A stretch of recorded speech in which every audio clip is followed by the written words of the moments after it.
Conquer Anxiety and Frustration by Vernon. There are hundreds of false and useless ways to conquer anxiety and frustration. There is one true and workable way. You're about to discover it. There was a famous scientist whose discoveries had contributed much to worldwide health and happiness. One day he was asked by a reporter, "What is your secret of your success?" The scientist replied, "A willingness to learn the new and the true." A willingness to learn the new and the true is also the secret of success in the personal life. This noble attitude can conquer anxiety, frustration, and the personal life. This noble attitude can conquer anxiety, frustration, and every other unwanted habit.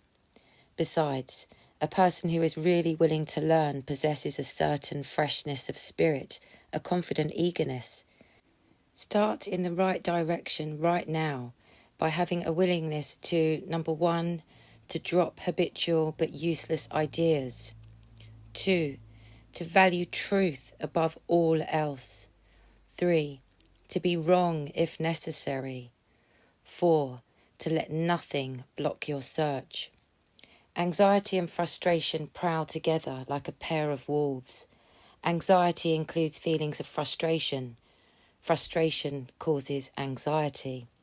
Conquer one and you also conquer the other. The author of this publication once noticed 3 discarded signs laying beside the road. Printed by hand on each was the name of a different city. Obviously, they had been tossed aside by a hitchhiker. You can imagine the hitchhiker holding up to motorists one sign after another, hoping that one of them would guarantee him a destination. Anxiety grips anyone who inwardly travels east one day, followed by switching to west, north, south.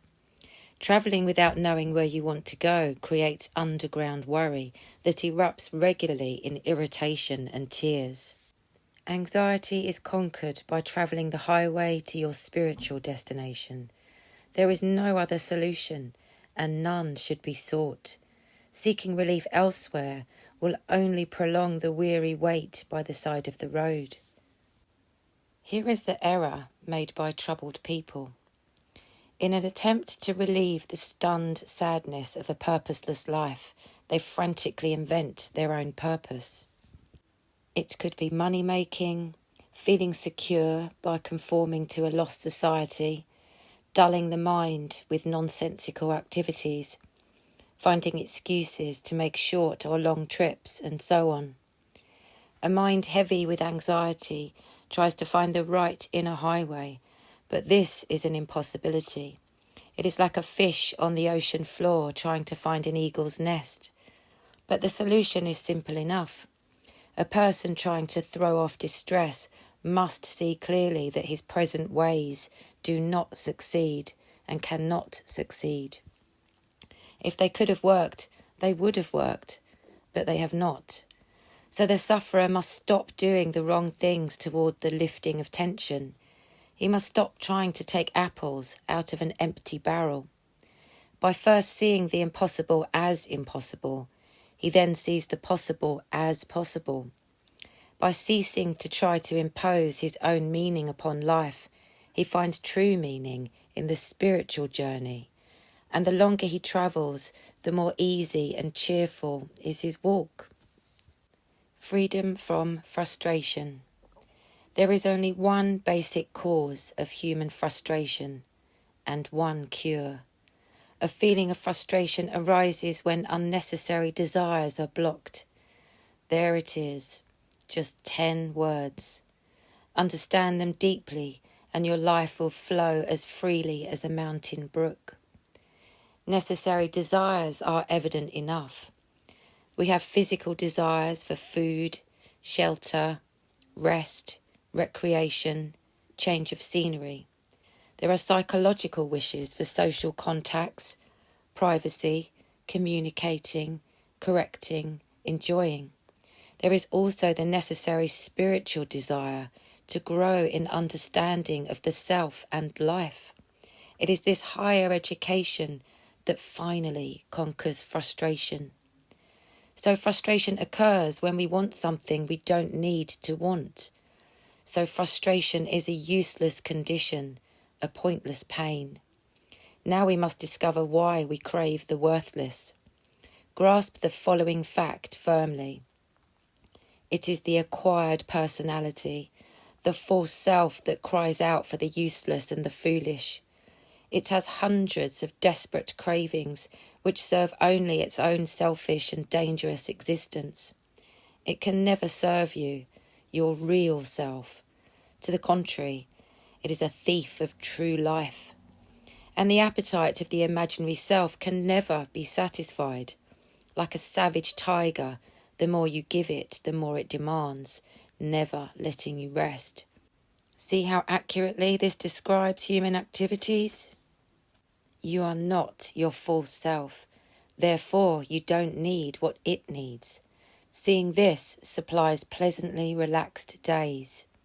Your happy task is to separate your real nature from the false nature that has temporarily taken over your life. Do this by watching the desperate cravings of the false self as they start to arise. Your very awareness prevents them from continuing on their course until causing painful frustration.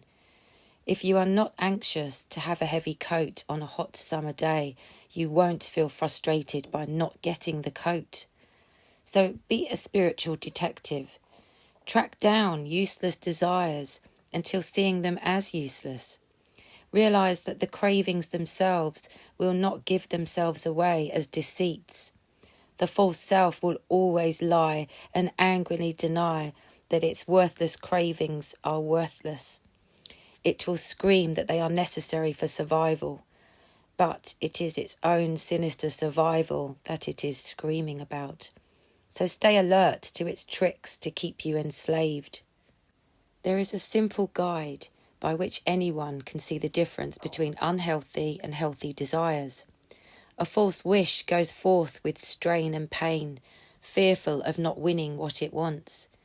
You can see this strain in the useless desire to impress other people or to try to appear right when you are actually wrong.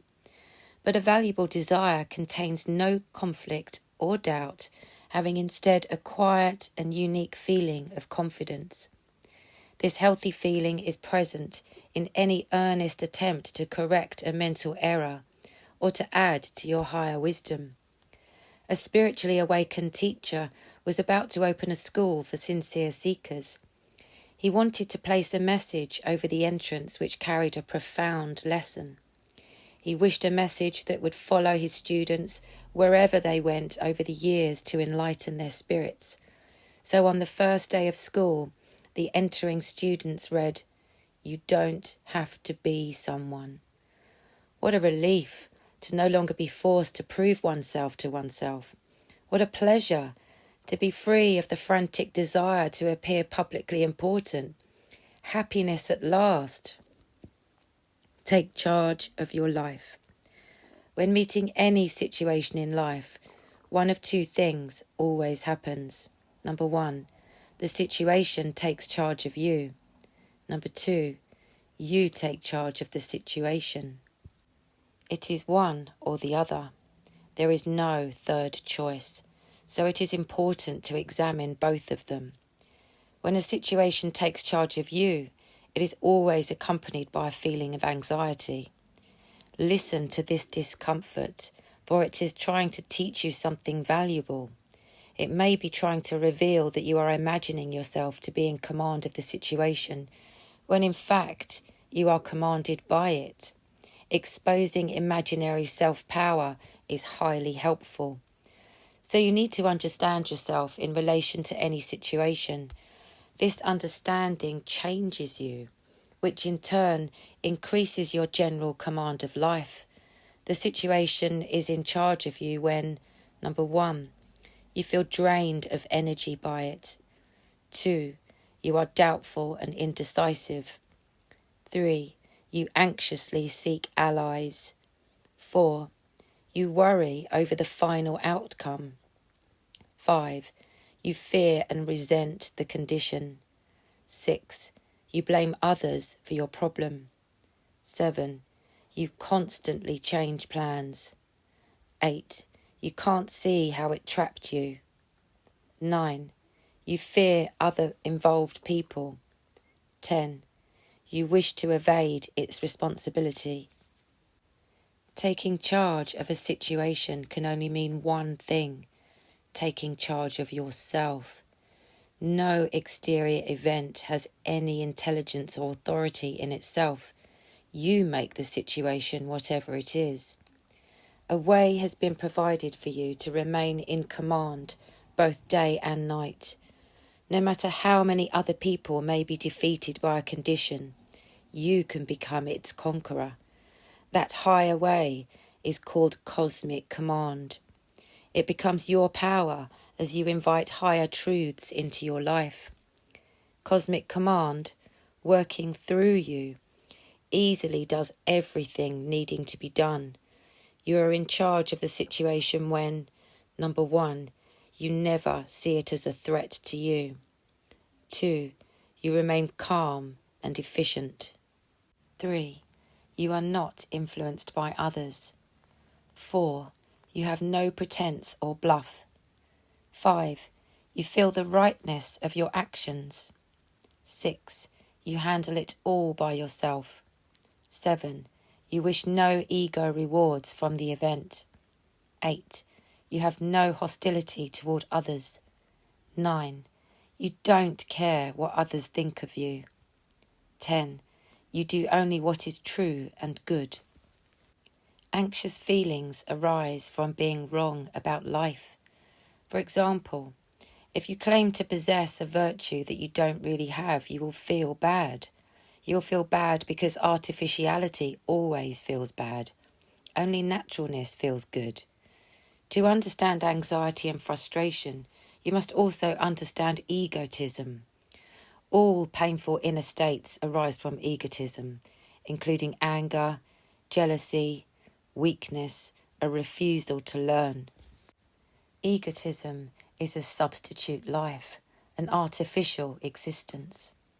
Not living from his real nature, the individual fills his emptiness with self-praise and self-promotion.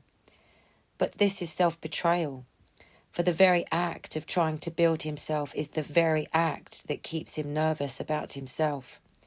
He is like a sailor caught in a storm at sea who tries to feel safe by imagining himself at home. He will never convince himself of it. Imagination cannot take the place of reality. The individual must admit that he is caught in the storm of his own wild nature, for that attracts intelligence for sailing safely home. Cosmic communication cures. Remember the 3 letters CCC. This declares that cosmic communication cures. We must learn how to communicate with an intelligent power that knows more than we do. Wild emotions, such as anxiety and frustration, cannot communicate with solutions to problems. Therefore, the possessor of negative moods denies himself access to self-cure.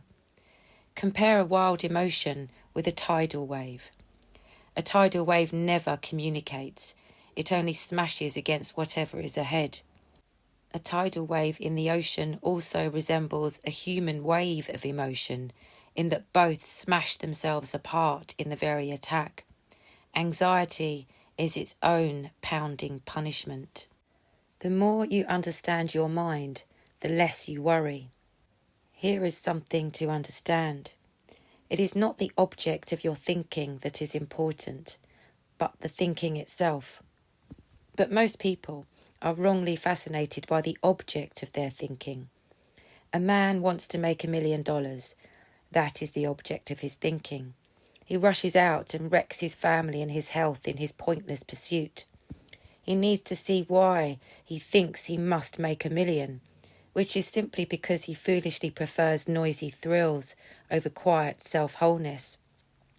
And here is a woman who craves social involvements at clubs and with friends. That is the object of her thinking. Wasting her life in rambling in and out, she must see why she wrongly thinks it has value. It is because she hopes that sooner or later she will find herself at one of these places, which she won't. From now on, do not give value to the object of your thinking, but try to understand why you give value to it. A great secret will be revealed to you. Frustrated people think that life-saving methods are either non-existent or tauntingly elusive. The fact is, self-rescuing methods are both available and plentiful. Anyone who really wants something higher than self-assault can have it. But there is a barrier to overcome. It consists of the seeker's own intellect with its accumulated distortions and vanity-serving obsessions. The usual mind cannot know and has no wish to know the way out, for that would end its tyranny over the bewildered individual. So the memory-burdened intellect cannot know the difference between workable methods and imaginary techniques for life freedom. A truthful idea may come to a seeker from the outside, but it immediately bumps against a hard and hostile habitual mind, which always sees truth as its enemy and competitor. So a spiritual fact coming from the outside must somehow get past the fiercely self-protective intellect and reach the spirit of truth within the individual. This spirit then informs the person that the message he heard, perhaps in a book or lecture, is indeed a part of itself. The individual then has an authentic spiritual experience in which he knows what is right from himself, from his true nature, not from his mere intellect. How do you enter into all this? How do you cooperate with your own rescue? You must simply be willing to let an outside message reach the inside. You must no longer allow your habit-heavy mind to remain as a blocking wall. So be aware of how you have been unknowingly standing in the way of the rescuing realities. It is like a brave knight who rides forth to deliver a message of good news to a king of a castle. But the king's enemies, while pretending friendship to the king, wait beside the castle wall to stop the message. They fear that the good news for the king will be bad news for them. But the king has one loyal and good officer who shows the knight a secret entrance, and the good news is delivered. The king's loyal officer is that part of any man or woman that wants to serve rightness. It is supremely intelligent. It cannot be defeated by thousands of enemies of the kingdom of truth. It is always ready to reveal the secret entrance to those who want it. A powerful method. Anxiety breeds anxiety. You have seen this many times. Someone in the family gets nervous and everyone else starts to vibrate. Someone makes a sad remark and all faces turn gloomy. There is a way to permanently stop such automatic reactions and remain with your own natural calm. Just reply, "I have nothing to say to that." This is an astonishing technique. Just wait until you see it in full power, and its power is equalled by its simplicity. The first step is to remain alert when people try to weigh you down with their nervous comments and attitudes. You will have plenty to observe, for the whole world staggers under the burden of its own gloom and defeat. The next step is to reply to the attempted attack, "I have nothing to say to that." This cuts off the contagious effect of the negative assault.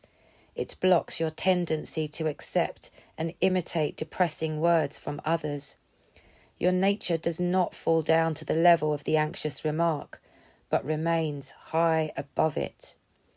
Negative people want to get you involved with their defeat, and this is a major method they use to do it.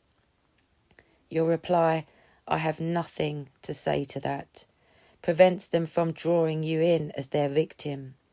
An attitude of defeat in another person cannot touch you unless you carelessly accept it as yours.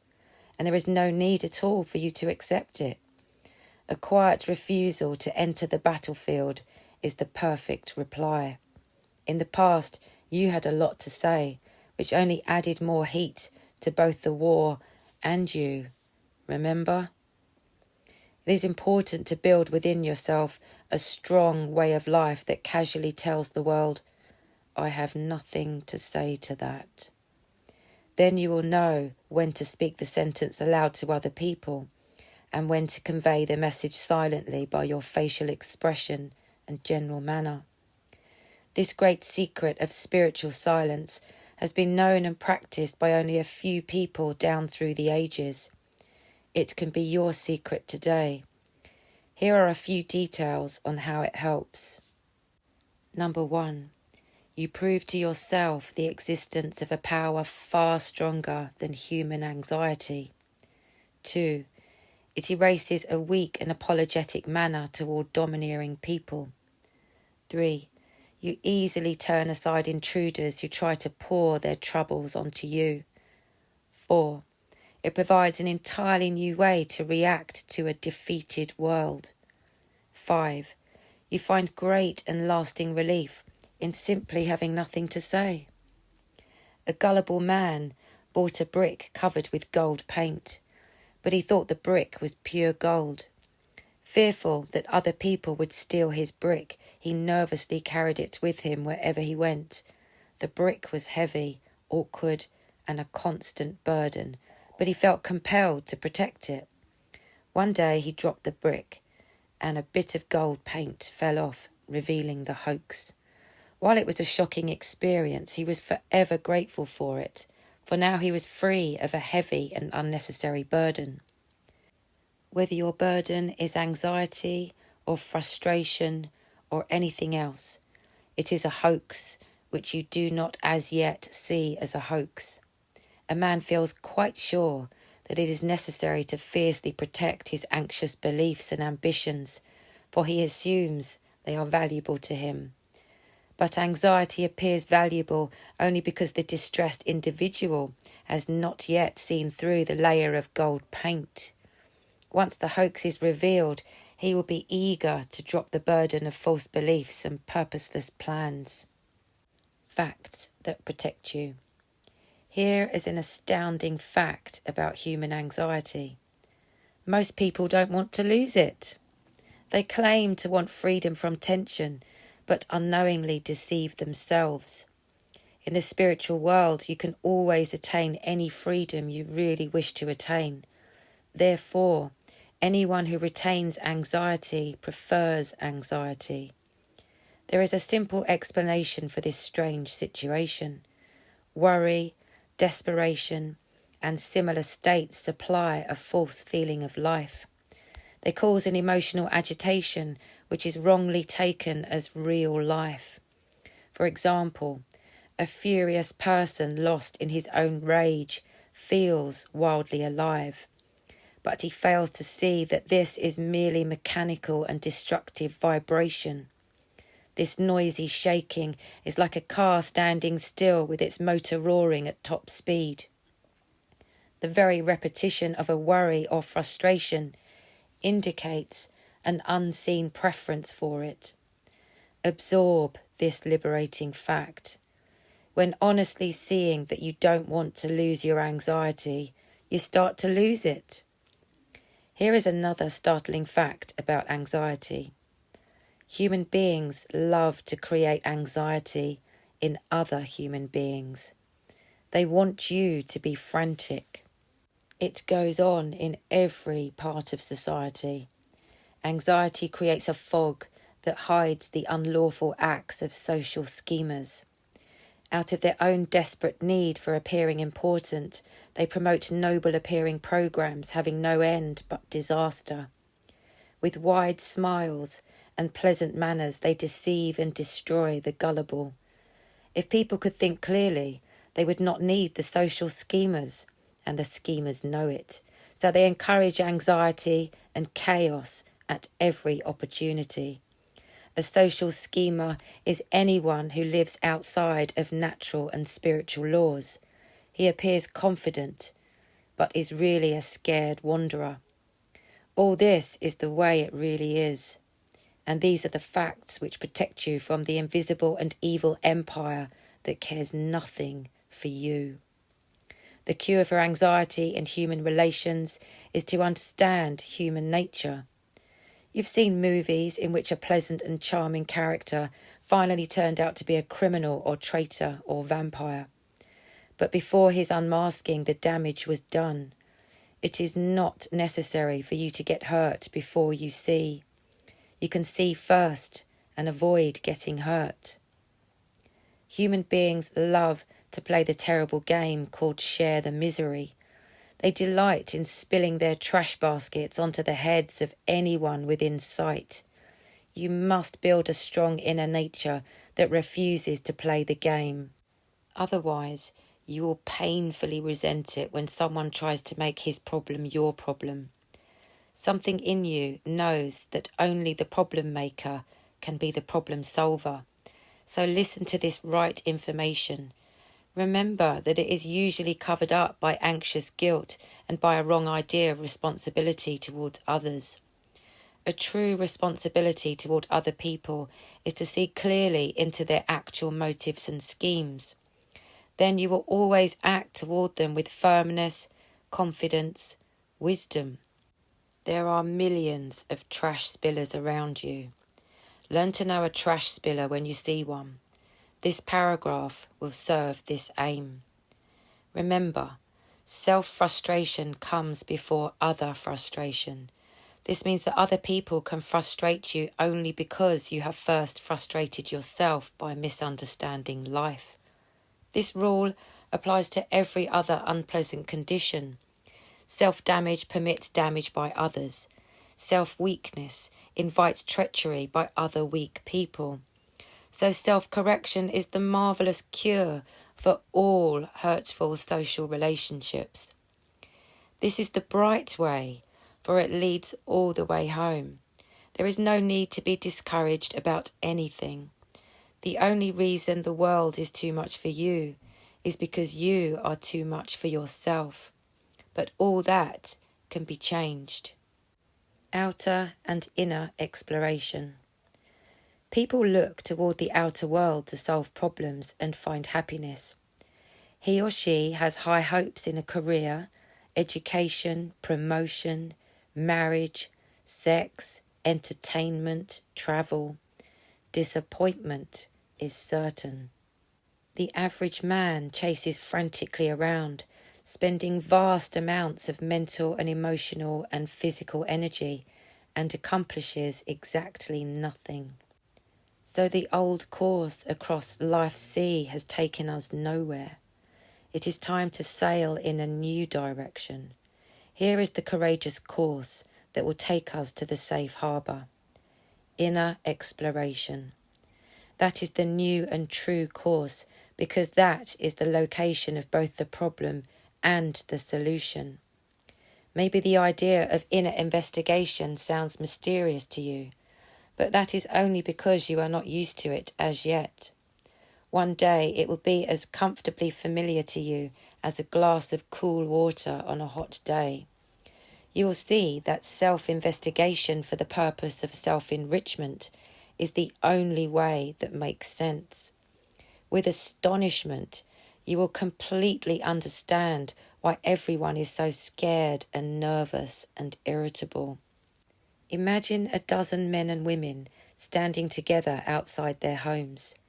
Each of them suffers from a physical ailment, and each of them has a bottle of medicine at home which could cure them. They need only go home, take the medicine, and be healed. But they don't take that sensible action. Instead, they just stand there and angrily accuse each other of causing the problem. So all remain ill. Want healing for all of life? Just go home, which means to enter the inner world where the medicine of truth is waiting for you. Take the marvellous medicine, healing guaranteed. A hypnotized man can be placed inside a circle drawn on the ground and then be told that he cannot leave it. The suggestion can be so strong that he will be unable to walk out. That describes the human condition. A man hypnotized by past defeats willingly obeys the suggestion that he is stuck within the circle of his presently painful self. He paces anxiously around his familiar circle and then wonders why he is bored. The problem is not really a man's confinement within his self-circle. The real problem is his refusal to shake off his hypnosis, his refusal to travel beyond himself. You should realise that the circle is mental confinement only, having no permanence. And what is mental can be conquered by the spiritual. A student of higher life once asked his teacher, "How can I overcome my terrible fears?" The teacher replied, "Learn to say goodbye." "May I have details?" the student requested. "Learn to say goodbye to useless thoughts. You don't as yet see them as useless thoughts, which is the whole problem. You painfully believe that you must let foolish ideas and memories dizzily chase each other around inside your mind like silly clowns.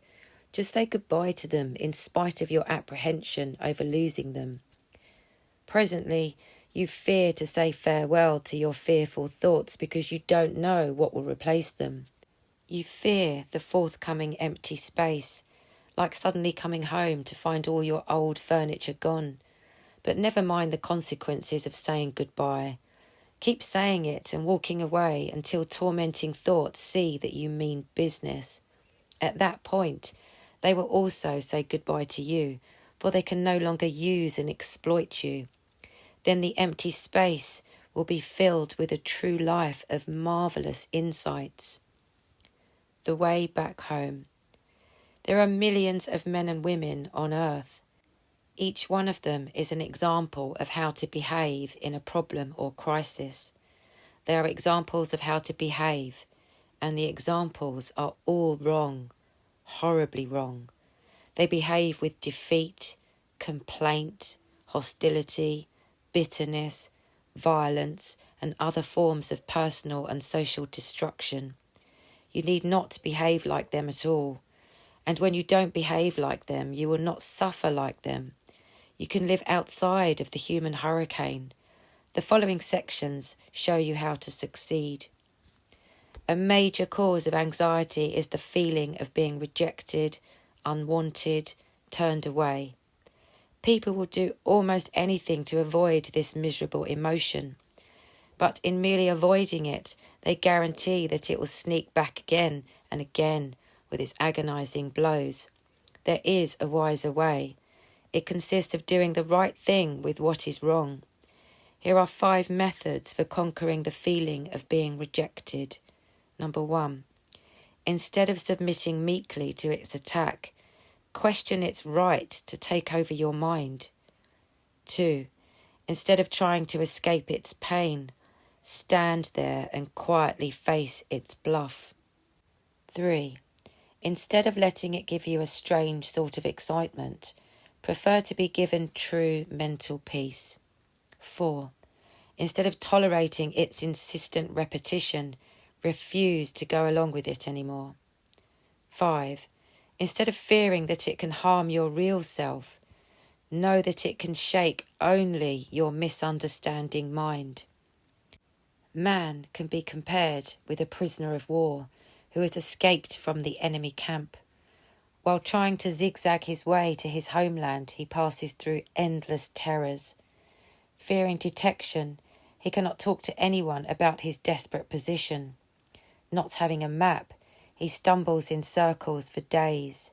He fears punishment if caught. But all these difficulties really seem like nothing, for he remembers where he wants to go.